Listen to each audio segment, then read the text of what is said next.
Hello मेरे प्यारे प्यारे स्टूडेंट्स, कैसे हैं आप सभी। मैं उम्मीद करती हूँ कि आप सभी बहुत अच्छे होंगे। मैं जोया आपकी दोस्त और यहाँ पर हम बीएमएलटी डीएमएलटी स्टूडेंट्स को पढ़ाते हैं। तो आज का हमारा टॉपिक है सेल। ठीक है, सेल से ये मत समझ लेना बेटा कि सेल क्या कोई घड़ी का सेल या फिर क्या कैसा सेल है ना, इलेक्ट्रिक सेल वाले सेल का मत समझ लेना। सेल हमारी लाइफ की सबसे बेसिक स्ट्रक्चरल और फंक्शनल यूनिट होती है बेटा। हमारी जिंदगी एक सेल पर ही आधारित होती है। ठीक है, कैसे वो हम पढ़ेंगे तो समझेंगे। ठीक है, तो आज की क्लास में हम सेल को डिस्कस करेंगे ना, सेल की डेफिनेशन पढ़ेंगे, सेल की डिस्कवरी पढ़ेंगे ना, हिस्ट्री पढ़ेंगे कि किसने डिस्कवर किया। हम लोग सेल के फंक्शंस पढ़ेंगे, सेल के टाइप्स पढ़ेंगे, है ना, स्ट्रक्चर को पढ़ेंगे।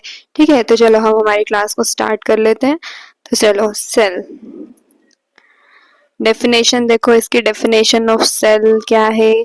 The cell is a structural and basic unit of life. ठीक है, हमारी लाइफ की जो बेसिक चीज है वो है सेल, है ना। हमारी बॉडी सेल से ही मिलकर बनी हुई होती है बेटा। देखो, all living organism are made up of cells. जितने भी लिविंग ऑर्गेनिजम्स है ना, चाहे वो इंसान हो, चाहे प्लांट्स हो, चाहे एनिमल्स हो, है ना, बैक्टीरियाज हो, ये हर जितनी भी चीज है बेटा, जो लिविंग चीज है ना, जिसकी लाइफ है, वो हर वो चीजें सेल से ही मिलकर बनी हुई होती है। ओके, सेल्स देखो यूनिसेल्यूलर भी आते हैं और मल्टी सेल्यूलर भी आते हैं। यूनिसेल्यूलर मतलब यूनि मतलब एक होता है ना, और मल्टी मतलब कई सारे। यूनि मतलब एक, मल्टी मतलब कई, सेल्यूलर मतलब सेल, है ना। यूनिसेल्यूलर मतलब बेटा जिनकी बॉडी में सिर्फ एक सेल होती है। ठीक है, और मल्टी सेल्यूलर ऐसे ऑर्गेनिज्म होते हैं जिनकी बॉडी में कई तरह की सेल्स होती है। ठीक है, चलो, term cell was first introduced by Robert Hooke in 1665 when he observed cork cell under a microscope. Okay, जिसने सेल टर्म दी थी हमें वो कौन थे, वो थे रॉबर्ट हुक। उन्होंने कब दी थी, 1665 में। उन्होंने जो कॉर्क सेल होती है, ठीक है, उसको माइक्रोस्कोप में ऑब्जर्व किया था सबसे पहले और उसे उन्होंने सेल नाम दिया था। ठीक है, कोर्क बेटा पेड़ की छाल होती है ना, जो पेड़ की छाल होती है ना, वो डेड सेल होती है बेसिकली।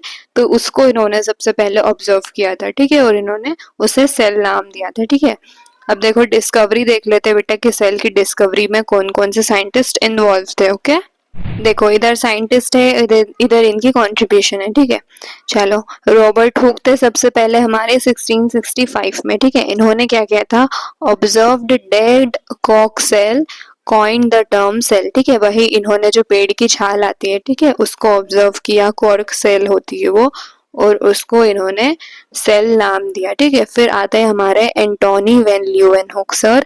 इन्होंने कब, 1674 में इन्होंने ऑब्जर्व किया लिविंग सेल। ठीक है, जैसे बैक्टीरिया या प्रोटोजवा, स्पर्म सेल। इन्होंने सबसे पहले जो हमारे रेन होती है ना, रेन वाटर, उसमें इन्होंने वो जो हमारे दांत के प्लाक्स जैसे होते हैं ना, उन्होंने टीथ के स्क्रैपिंग में सबसे पहले बैक्टीरिया को ऑब्जर्व किया था, जिसको इन्होंने एनिमल क्यूल नाम दिया था। ओके बेटा, फिर आते हैं हमारे रॉबर्ट ब्राउन। इन्होंने 1831 में न्यूक्लियस को डिस्कवर किया था। ठीक है, न्यूक्लियस सबसे इम्पोर्टेंट चीज होती है एक सेल की। ठीक है, उसी में जेनेटिक मटेरियल होता है हमारा, जो एक जनरेशन से दूसरे जनरेशन में ट्रांसफर होती है। ठीक है, हम बोलते हैं ना कि यार ये तो इसके पेरेंट्स पे गया है, इसकी शक्ल तो इसके पेरेंट्स जैसी मिलती है ना। तो वो जेनेटिक मटेरियल होता है हमारा, डीएनए आरएनए होता है, जो हमारे पेरेंट्स से बेबी के अंदर जाता है। ठीक है, तो वो न्यूक्लियस में प्रेजेंट होता है। तो इन्होंने सेल में, जो रॉबर्ट ब्राउन सर थे, उन्होंने डिस्कवर किया था न्यूक्लियस को। ठीक है, फिर आते हैं श्लेडन 1838 में। इन्होंने प्रपोज किया था plants are made of cell. इन्होंने ये बताया था कि जो प्लांट्स होते हैं वो भी काई से मिलके बने होते हैं, सेल्स से मिलके बने होते हैं। ठीक है, फिर हमारे श्वेन सर थे, उन्होंने 1839 में बताया था कि animals are made up of cells. उन्होंने बताया था कि एनिमल्स भी सेल से मिलके बनते हैं। ठीक है, फिर हमारे थे साइंटिस्ट रुडोल्फ विर्चो। इन्होंने 1855 में बताया था सेल थ्योरी। इन्होंने सेल थ्योरी हमें दी थी। ठीक है, उसमें क्या कहा था इन्होंने, ओमनी सेल्यूलाe सेल्यूला, इसका मतलब होता है बेटा all cells arise from pre existing cells. इन्होंने सेल थ्योरी दी और इन्होंने हमें बताया कि जो हमारी सेल्स होती है वो प्री एग्जिस्टिंग सेल्स से बनी हुई होती है। हम पूछते हैं ना कि पहले मुर्गी आई या अंडा आया, ठीक है, तो पहले अंडा ही आया, ऑब्वियसली अंडा आया तभी तो उससे मुर्गी बनी, ठीक है। तो जो हमारी सेल होती है वो प्री एग्जिस्टिंग सेल से मिलकर बनती है। देखो जैसे ये सोनू है, ये मोनू है, ठीक, सॉरी ये सोनू है, ये सोनू की वाइफ है, ठीक है। अब ये देखो ये सोनू और ये वाइफ से फिर मिलके क्या बना, इनका बेबी मोनू बना, ठीक है। ये सोनू और उसके वाइफ से मिलके उनका बेबी बना। तो पहले तो ये सोनू और उसकी वाइफ ही थे ना लाइफ में, उसके बाद ही उनसे उनका बेबी बना। तो ये कैसी सेल हो गए, ये प्री एग्जिस्टिंग सेल हो गए, ठीक है। ये दोनों प्री एग्जिस्टिंग सेल हो गए और इन्हीं से फिर हमारी न्यू सेल अराइज हुई है ना। तो ये हमारे रुडोल्फ विर्चो सर ने बताया था कि the cell is made up of pre existing cell, the cell arise from the pre existing cells. Okay, have you clear it? I hope you are clear with it. अब हम आगे बढ़ते हैं, ठीक है। देखो देखो ये है हमारा सेल का स्ट्रक्चर, ऐसी होती है हमारी सेल, ठीक है। ये देखो ये हमारी सेल की मेम्ब्रेन है ना। ओहो उल्टा एरो बना दिया। ये हमारी सेल की मेम्ब्रेन है, ये हमारी सेल वॉल है, ठीक है। ये हमारे माइटोकॉन्ड्रिया है जिन्हें हम, कुछ भी हमें याद नहीं होगा ना अगर सेल में, तो हमें इतना तो पता ही होगा कि mitochondria is the powerhouse of cell, है ना, ये हमने स्कूल में पढ़ाई था, ये सबको याद रहेगा। न्यूक्लियस है, ठीक है, न्यूक्लियोलस होता है इसमें, इसमें साइटोप्लाज्म होता है, ठीक है, जो लिक्विड पोर्शन होता है सेल का वो साइटोप्लाज्म होता है। इसमें एंडोप्लाज्मिक रेटिकुलम होते हैं ना, ये एक नेटवर्क लाइक स्ट्रक्चर होता है। राइबोसोम्स प्रेजेंट होते हैं इसमें, ये राइबोसोम्स प्रोटीन बनाते हैं ना, प्रोटीन का सिंथेसिस करते हैं।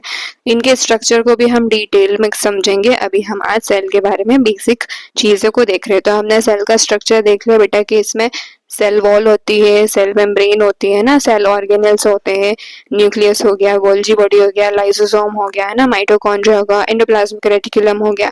तो ये सारे इसके सेल ऑर्गेनेल्स है ना। चलो अब हम देखते हैं, चलो अब हम सेल थ्योरी पे जाते हैं कि सेल थ्योरी क्या है, जो हमारे रुडोल्फ विर्चो सर ने और क्या क्या बताया हमें सेल थ्योरी में, ठीक है। चलो देखते हैं। हेलो, ये आ गई सेल थ्योरी, पढ़ो इसे। All living organisms are made of cells. We have discussed it, okay? कि जो living organisms है वो सारे cells से मिलके बने हुए हो, चाहे वो plants हो, चाहे animals हो, चाहे humans हो, चाहे microorganisms हो, okay? चलो, cell is the structural and basic unit of life. Obviously अगर हर living organism cells से ही बना है तो cell ही तो basic unit है हमारी life की, ठीक है। All cells arise from pre existing cell, ये भी हमने डिस्कस कर लिया कि कैसे एक सेल एक प्री एग्जिस्टिंग सेल से बनी हुई होती है, एक नई सेल कैसे प्री एग्जिस्टिंग सेल से बनी हुई होती है। फिर से देख लो, जैसे ये है ओवा, ठीक है, एग बोल दो, ओवा बोल दो, ये फीमेल सेल है ना, फीमेल सेल है। और ये है स्पर्म, ठीक है, ये स्पर्म है, ये मेल सेल है, ठीक है। अब इन दोनों सेल्स के फ्यूजन से हमें एक न्यू सेल मिलती है, ठीक है, हमें एक न्यू सेल मिलती है। तो ये दोनों कैसी सेल है, ये दोनों प्री एग्जिस्टिंग सेल है और ये कैसी है, ये न्यूली फॉर्म्ड सेल्स है, ठीक है। तो वही बोल रहा है कि all cells arise from pre existing cells, okay. अब देखो, cells contain genetic material DNA and RNA which is passes to the next generation, ठीक है। जो हमारी सेल्स होती है उनके न्यूक्लियस में एक जेनेटिक मटेरियल होता है, ऐसे ये ऐसे डबल हेलिक्स स्टैंडर्ड है, तो ये डीएनए है और सिंगल स्टैंडर्ड हमारा आरएनए होता है। तो ये हमारे सेल्स में प्रेजेंट होता है, ठीक है। यही एक जनरेशन से दूसरी जनरेशन में पास होता है हमारा डीएनए मटेरियल, ठीक है। देखो जैसे ये फीमेल की सेल है ना, इसमें 23 पेयर्स ऑफ क्रोमोसोम है, ठीक है। मेल की सेल में भी 23 पेयर ऑफ क्रोमोसोम है। अब इन दोनों के क्रोमोसोम्स मिलकर ये जो हमारी नई सेल बनेगी वो कितनी 46 पेयर ऑफ क्रोमोसोम इसमें रहेंगे, जो इनका डीएनए मटेरियल होता है, जेनेटिक मटेरियल होता है। ठीक है, तो इन दोनों सेल्स से, मेल और फीमेल सेल्स से हमारी जो नई सेल बनती है ना, उसमें ये जेनेटिक मटेरियल ट्रांसफर होता है। ये जेनेटिक मटेरियल ही हमारे अपीयरेंस के लिए और हमारी दूसरी बेसिक चीजों के लिए रिस्पॉन्सिबल होता है। ठीक है, चलो आई होप आपको ये क्लियर हुआ होगा। ठीक है, ये समझो बेटा कि एक ऑर्गेनिज्म कैसे बन रहा है ना, एक इंसान कैसे बन रहा है। देखो सबसे पहले तो हमारी सेल आती है ना, ये देखो ये सेल है, ये ग्रुप ऑफ सेल मिलती है। देखो ये ग्रुप ऑफ सेल, बहुत सारी ऐसी सेल मिलेंगी, बहुत सारी ऐसी सेल मिलेगी बेटा, वर्क टुगेदर और क्या बनाएगी, टिश्यू बनाएगी, है ना। ये देखो ये सेल है, ग्रुप ऑफ सेल्स मिलके टिश्यूज बनाएंगे। ये फिर बहुत सारे टिश्यूज मिलके, ये कितने सारे टिश्यूज दिख रहे हैं ना, ये सारे टिश्यूज मिलके फिर ऑर्गन्स बनाएंगे। ऑर्गन्स कौन कौन से, हार्ट, लीवर, लंग्स, किडनी और whatever lungs we do have in our body, ये टिश्यूज मिलकर बनाते हैं। ठीक है, सबसे पहले ग्रुप ऑफ सेल मिलके टिश्यू बनाएंगे, फिर ग्रुप ऑफ टिश्यू मिलके ऑर्गन्स बनाएंगे। ठीक है, फिर ऑर्गन से हमारा ऑर्गन सिस्टम बन जाएगा, सारे ऑर्गन है ना, lungs, heart, liver, kidney, brain, जितने भी ऑर्गन है ये सब बनेंगे। और फिर ये सब मिलकर हमारा क्या बना देंगे, ऑर्गेनिज्म, एक इंसान, पूरा की पूरा इंसान बना देंगे। ठीक है, तो ऐसा चलता है बेटा हमारे बॉडी का स्ट्रक्चर। सबसे पहले हमारी एक सेल बनती है। ठीक है, मदर फादर की सेल मिलके एक सिंगल सेल बनती है बेटा, फिर वो सिंगल सेल मल्टीप्लाई करके ग्रुप ऑफ सेल्स बनाती है, फिर वो ग्रुप ऑफ सेल्स मिलके टिश्यूज बनाते हैं, फिर ग्रुप ऑफ टिश्यूज मिलके ऑर्गन्स बनाते हैं, फिर ऑर्गन्स मिलके ऑर्गन सिस्टम बनाते हैं, और ऑर्गन सिस्टम बनने के बाद हमारा पूरा एक निर्माण हो जाता है, हमारी स्ट्रक्चर का निर्माण होता है ना, हर चीज बनती है, बोन्स बनती है, लिगामेंट्स बनते हैं और जो भी चीज, मसल्स बनती है। ठीक है, और फिर एक पूरा एक इंसान बन के तैयार हो जाता है। तो इतने स्पेशल तरीके से हमें बनाया है ऊपर वाले ने। ठीक है, उसका शुक्रिया अदा किया करो कि हमें इतने स्पेशल तरीके से बनाया गया है। अगर हमारी बॉडी को इंसान पढ़ लेना कि कैसे बनी है, तो इंसान को यकीन हो जाए कि वाह वाह वाह। चलो अब आगे बढ़ो। चलो बेटा अब टाइप्स ऑफ सेल्स देख लेते हैं कि जो सेल्स है वो कितने टाइप्स की होती है ना। तो सेल्स हमारी दो टाइप्स की होती है, एक तो प्रोकैरियोटिक सेल होती है और एक यूकैरियोटिक सेल होती है ना। ये यूकैरियोटिक सेल है बेटा, यूकैरियोटिक लिखा नहीं है इधर। ठीक है, ये प्रोकैरियोटिक सेल है और ये यूकैरियोटिक सेल है। ठीक है, प्रोकैरियोटिक सेल क्या होती है, प्रोकैरियोटिक ऐसी सेल होती है जिसमें ट्रू न्यूक्लियस प्रेजेंट नहीं होता और ना ही कोई सेल ऑर्गेनेल्स प्रेजेंट होती है। ठीक है, उसमें वेल डिफाइंड न्यूक्लियस प्रेजेंट नहीं होता। ठीक है, और जो यूकैरियोटिक सेल होती है बेटा, उसमें न्यूक्लियस भी प्रेजेंट होता है और सेल ऑर्गेनेल्स भी प्रेजेंट होता है। बेसिकली ये जो प्रोकैरियोटिक सेल है ये बैक्टीरियाज में प्रेजेंट होती है। ठीक है, बैक्टीरियाज के अंदर ये सेल होती है, और जो यूकैरियोटिक सेल है वो एनिमल्स में होंगी, प्लांट्स में होंगी। ठीक है, जो मल्टी सेल्यूलर ऑर्गेनिजम्स होते हैं जिनकी बॉडी में बहुत सारी सेल्स होती है, उनकी बॉडी में हमारी यूकैरियोटिक सेल्स मिलेंगी। और जो यूनिसेल्यूलर होते हैं जैसे बैक्टीरिया, उनके पूरी बॉडी में सिर्फ एक ही सेल होगी, है ना। तो उनमें वो कैसे होते हैं, वो प्रोकैरियोट्स होते हैं। ठीक है, उनके अंदर प्रोकैरियोटिक सेल प्रेजेंट होती है। ठीक है, चलो थ्योरी पढ़ो। Cells are mainly classified into two types. Okay, one is prokaryotic cell, one is eukaryotic cell. Okay, let's discuss it one by one. चलो प्रोकैरियोटिक सेल देखो, प्रिमिटिव सेल्स, ठीक है, lake well defined nucleus and membrane bound organelles. ये primitive sales होती है, जो पुरानी sales बोल दो इनको, पुरानी सेल्स होती है ना। Lake well defined nucleus, well defined nucleus को ये लेक करती है, नहीं होता इनके अंदर वेल डिफाइंड न्यूक्लियस। ठीक है, मेम्ब्रेन बाउंड ऑर्गेनेल्स, इनके अंदर मेम्ब्रेन बाउंड ऑर्गेनेल्स भी प्रेजेंट नहीं होते हैं, जैसे माइटोकॉन्ड्रिया हो गया या गोल्जी बॉडी या एंडोप्लाज्मिक रेटिकुलम या राइबोसोम, ये ऑर्गेनेल्स इनके अंदर नहीं प्रेजेंट होते हैं। ठीक है, एग्जाम्पल्स देखो, इसका एग्जाम्पल है बैक्टीरिया। प्रोकैरियोटिक सेल्स किस में प्रेजेंट होती है, प्रोकैरियोटिक सेल्स बैक्टीरियाज में प्रेजेंट होती है। ठीक है, ये यूनिसेल्युलर होते हैं बेटा। ठीक है, कैरेक्टरिस्टिक्स देखो कि प्रोकैरियोटिक सेल्स के कैरेक्टरिस्टिक्स क्या क्या होंगी। इसका साइज बेटा बहुत छोटा होगा। ठीक है, 1 to 2 माइक्रोमीटर इतने छोटे होंगे ये। ठीक है, जेनेटिक मटेरियल इनका सर्कुलर डीएनए होगा। ठीक है, हम हमारा डीएनए कैसा होता है? ऐसा। बनाते ही नहीं आ रहा। ऐसा। ऐसा। अरे भाई बन जा।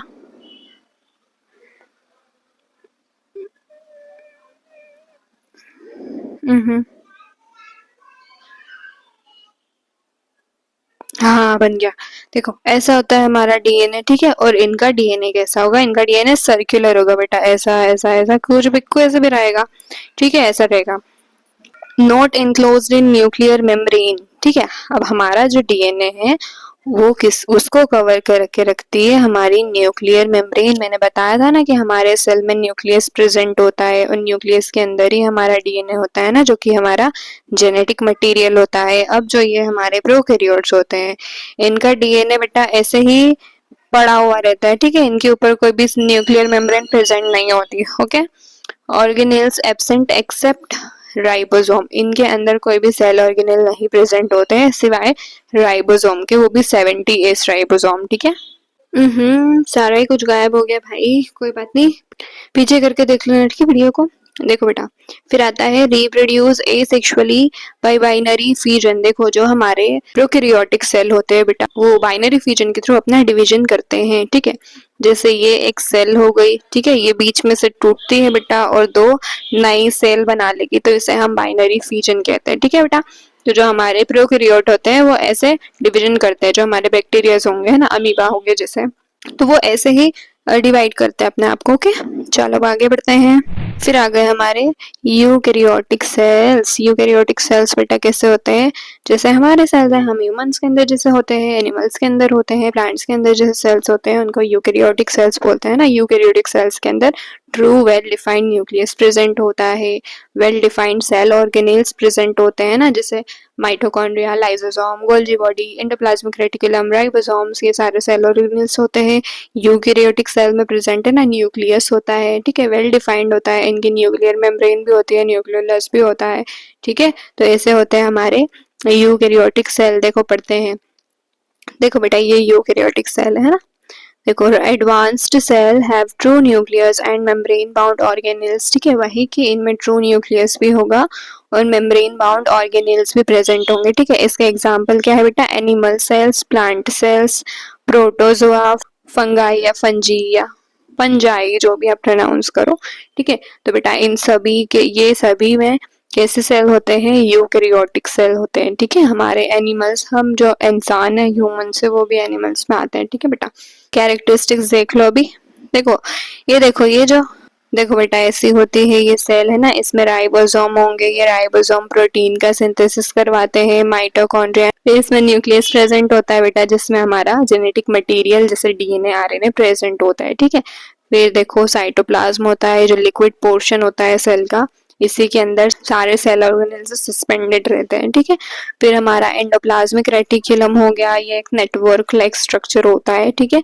ये सारे जो हमारे सेल ऑर्गेनेल्स है, ठीक है, इन्हें हम डिटेल में पढ़ेंगे बेटा नेक्स्ट क्लासेस में, ठीक है। आज हम बेसिक सी चीज पढ़ रहे हैं सेल के बारे में, ठीक है, इसकी डिस्कवरी हिस्ट्री, सेल क्या होता है, ठीक है, सेल के फंक्शंस क्या है, टाइप्स क्या है, ठीक है, ये चीजें हम आज की क्लास में पढ़ रहे हैं। बाकी जितने भी हमारे सेल ऑर्गेनेल्स है ना बेटा, इसे हम नेक्स्ट क्लास में डिस्कस करेंगे ना। हम सेल के डिवीजन को भी डिस्कस करेंगे कि सेल डिवाइड कैसे हो रही है through the process mitosis and meiosis, है ना। तो हम इस प्रोसेस को भी डिटेल में समझेंगे, ठीक है बेटा।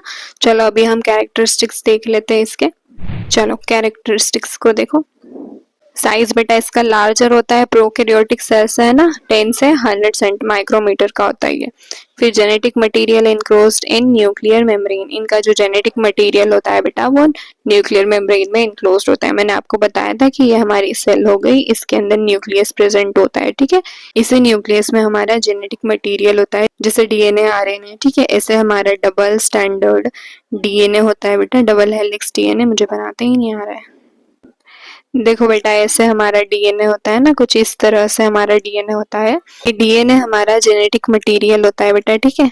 यही एक जनरेशन से दूसरी जनरेशन में ट्रांसफर होता है, जिसकी वजह से हमारे कैरेक्टरिस्टिक्स फीचर्स हमारे पेरेंट्स से मिलते हैं ना, जैसे आंखों का कलर देख लो, नाक देख लो, गाल देख लो, जो भी, अरे बोलते हैं ना, पुप्पी बोलती है ये तो मेरे जैसा है, चाची बोलती है मेरे जैसा है, नानी बोलती है मेरे जैसा है। तो ये जो जेनेटिक मटेरियल होता है बेटा, जो एक जेनरेशन से दूसरे जेनरेशन में जाता है, ठीक है, ये हमारे यूकेरियोट्स में होता है। ओके, प्रोकैरियोट्स में देखो, ये जो हमारा जेनेटिक मटेरियल है ना, ये हमारे न्यूक्लियस में प्रेजेंट होता है। ओके, और जो हमारे प्रोकैरियोट्स होते हैं उनमें ये न्यूक्लियर की मेम्ब्रेन ही नहीं होती, उनका जेनेटिक मटेरियल ऐसा सेल्यूलर होता है और वो ऐसे ऐसे ही फ्रीली पड़ा रहता है, उनके कोई न्यूक्लियर मेम्ब्रेन नहीं होती, ठीक है cell organelles, mitochondria, endoplasmic reticulum, Golgi, lysosome etcetera, ठीक है। इनमें बेटा सेल ऑर्गेनेल्स होते हैं ना, माइटोकॉन्ड्रिया या एंडोप्लाज्मिक रेटिकुलम, गोल्जी अपैरेटस या गोल्जी बॉडी या लाइसोसोम, ठीक है, ये सारे सेल ऑर्गेनेल्स इनके सेल में प्रेजेंट होंगे। राइबोसोम्स आर एटीएस, इसमें राइबोसोम्स होंगे एटीएस। और जो हमारे प्रोकैरियोट्स है बेटा, उसमें सिर्फ सिंगल एक ही ऑर्गेनेल्स होता है, राइबोसोम, और वो भी 70s होता है, ठीक है। फिर ये कैसे रिप्रोड्यूस सेक्सुअली एंड एसेक्सुअली, ये कैसे, ये सेक्सुअली भी रिप्रोड्यूस हो सकती है यूकैरियोटिक सेल, और एसेक्सुअली भी रिप्रोड्यूस हो सकती है। सेक्सुअल रिप्रोडक्शन का अगर हम एग्जांपल ले तो एनिमल्स हो गए, है ना, और अगर एसेक्सुअल रिप्रोडक्शन का एग्जांपल ले हम तो फंगाई हो गए, प्लांट्स हो गए, ठीक है। बहुत से प्लांट भी सेक्सुअली रिप्रोड्यूस होते हैं, बट मतलब कुछ प्लांट्स एसेक्सुअली भी रिप्रोड्यूस होते हैं, ठीक है बेटा। फंगाई में भी हमने देखा है ना कि वो बडिंग के थ्रू अपना रिप्रोडक्शन करते हैं, तो ऐसे ये सेक्सुअल एसेक्सुअल दोनों तरह के रिप्रोडक्शन करते हैं, ठीक है। चलो भैया, फंक्शंस देखो सेल के, तो देखो, cell perform all activities essential for life, जितनी भी एक्टिविटीज जो हमारी लाइफ के लिए एसेंशियल होती है वो सब सेल परफॉर्म करती है। जैसे सेल हमें स्ट्रक्चर प्रोवाइड करवाती है, सेल हमारी ग्रोथ के लिए बहुत ज़रूरी होती है ना, सेल में मेटाबॉलिज्म होता है, एक्सक्रीशन होता है, एनर्जी का प्रोडक्शन होता है ना, प्रोटीन बनते हैं, जो भाई जो भी स्टिमुलाई होती है, एक्सटर्नल स्टिमुलाई होती है, उनका भी रिस्पॉन्स हमारी सेल के थ्रू होता है, ठीक है। चलो देख लेते हैं एक एक करके। सबसे पहले आता है ग्रोथ एंड डेवलपमेंट। तो हमारी जो सेल होगी वो हमारे ग्रोथ के लिए और डेवलपमेंट के लिए रिस्पॉन्सिबल होगी, है ना, बाय सेल डिवीजन, माइटोसिस और मियोसिस। तो जो हमारी सेल होती है वो डिवाइड करती है थ्रू प्रोसेस माइटोसिस और मियोसिस, और उसी से डिवाइड करके ये ग्रो करती है, डेवलप करती है हमारी बॉडी को। जैसे हमने देखा कि एक सेल से कई सारे ग्रुप्स ऑफ सेल बनते हैं और फिर टिश्यू बनते हैं, फिर टिश्यू से मिलके ऑर्गन्स बनते हैं, तो ऐसे ही हमारी बॉडी की ग्रोथ और डेवलपमेंट में सेल रिस्पॉन्सिबल होती है। फिर structural and support give shape and form to organism, ठीक है। हमारी बॉडी को ये एक साइटोस्केलेटन्स होते हैं और ये सारी चीज़ें प्रेजेंट होती है, जिसकी वजह से यह एक स्ट्रक्चर बनाती है, हमारी बॉडी को शेप देती है, ठीक है। फिर आते हैं मेटाबॉलिज्म। तो जो बेटा हम चीज़ें खाते हैं जैसे कार्बोहाइड्रेट्स, प्रोटीन्स, लिपिड्स, इन सारी चीज़ों का मेटाबॉलिज्म भी हमारी सेल्स में ही होता है, ठीक है। Biochemical reaction occur inside cell. फिर एनर्जी प्रोडक्शन, हमारी बॉडी में जो एनर्जी प्रोवाइड करवाता है वो होता है माइटोकॉन्ड्रिया, ठीक है, जो कि हमारा सेल ऑर्गेनेल्स होता है, ठीक है। तो इसमें हमारा एनर्जी का भी प्रोडक्शन होता है। फिर transport movement of substances across cell membrane, ये जो सब्सटेंसेस होते हैं, जो ज़रूरी एसेंशियल सब्सटेंसेस होते हैं, ठीक है, वो अपने अंदर से बाहर और बाहर से अंदर ट्रांसपोर्ट करती है, तो इसका ट्रांसपोर्टेशन में भी रोल होता है। फिर reproduction, transfer of genetic material to new cell, ठीक है, ये भी हम कई बार डिस्कस कर चुके हैं कि जो हमारा जेनेटिक मटेरियल होता है उसको ये सेल एक सेल से नए सेल में ट्रांसफ़र करने का काम करते हैं, उसी की वजह से रिप्रोडक्शन होता है, ठीक है। रिस्पॉन्स टू स्टिमुलाई, इसका बेस्ट एग्जांपल होता है हमारी न्यूरॉन्स, ठीक है, ये हमारे नर्वस सिस्टम की सेल्स होती है बेटा। तो ये क्या करती है, जैसे हमने देखा ही है कि हम जैसे चोट लगती है हमें, ठीक है, या हमें कोई आग वाग, जैसे हम आग के पास जाते हैं और हमें थोड़ा सा झटका भी लग जाता है तो एकदम हमारा हाथ कैसे पीछे खींचते हैं, तो ये हमारे नर्व्स तक या हमारी सेल्स तक सिग्नल जाता है, उनको स्टिमुलाई मिलती है और वो रिएक्ट करते हैं। तो जो हमारी सेल्स होती है बेटा उनके ऊपर एक स्पेशल रिसेप्टर्स प्रेजेंट होते हैं, तो उनको ऐसे एक्सटर्नल स्टिमुलाई मिलती है तो वो फिर रिएक्शन करते हैं, ठीक है। तो ये भी काम होता है इनका। फिर आते हैं प्रोटीन सिंथेसिस। तो प्रोटीन सिंथेसिस में भी हमारी सेल बहुत मेजर रोल प्ले करती है। जो हमारे प्रोटीन्स होते हैं ना, वो राइबोसोम सिंथेसिस करते हैं। जो राइबोसोम हमारे सेल ऑर्गेनेल्स होते हैं, वही प्रोटीन का सिंथेसिस करते हैं। Okay, I hope you have cleared with it. तो हमारी आज की क्लास जो है सेल की, वो यहीं पर हम ख़त्म करते हैं। अब नेक्स्ट क्लास में हम जो हमारे सेल के स्ट्रक्चर हैं उसको डिटेल में डिस्कस करेंगे। ठीक है, एक एक स्ट्रक्चर को डिटेल में डिस्कस करेंगे। ठीक है, आज की क्लास बहुत बेसिक थी। तो चलो अब हम नेक्स्ट क्लास में मिलते हैं। अगर आपको वीडियो पसंद आई हो तो लाइक करना, शेयर करना, कमेंट करना और सब्सक्राइब करना बिल्कुल मत भूलिएगा, और बेल आइकन को भी हिट कर दीजिएगा ताकि आपको नए वीडियोस के अपडेट्स मिलते रहे। और अगर कोई डाउट रहा हो तो आप मुझे कमेंट बॉक्स में कमेंट करके पूछ सकते हैं। चलो अब हम मिलते हैं नेक्स्ट क्लास में। ठीक है, बाय बाय।